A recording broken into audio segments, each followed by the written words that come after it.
मेरे चैनल छैला बिहारी ऑफिशियल को सब्सक्राइब करें, बगल में जो घंटा है उसको जरूर दबाएं और हाँ, लाइक करना बिल्कुल ना भूलें। धन्यवाद। दिल सकरात मनाएंगे,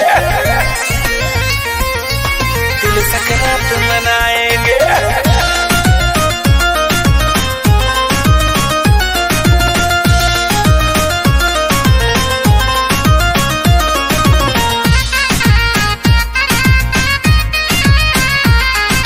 अब की 14 जनवरी को यादगार बनाएंगे, ठीक है।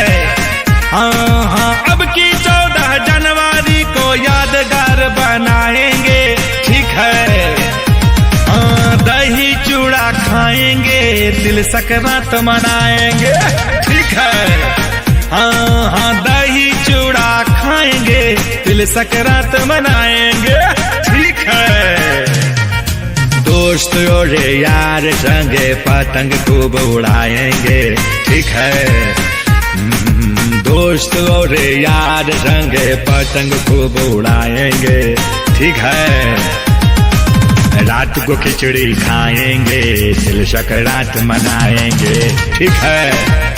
हाँ हाँ, रात को खिचड़ी खाएंगे, तिल संक्रांत मनाएंगे, ठीक है। दही जमाएबै, तिलकुट मंगाएबै, ठीक है।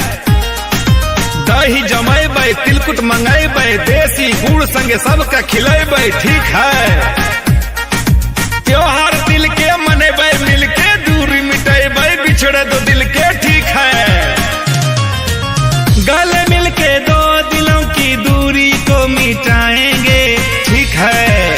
हाँ हाँ, गले मिलके दो दिलों की दूरी को मिटाएंगे, ठीक है।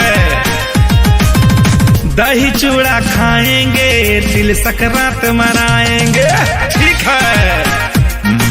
रात को खिचड़ी खाएंगे, तिल संक्रांत मनाएंगे, ठीक है बेटा।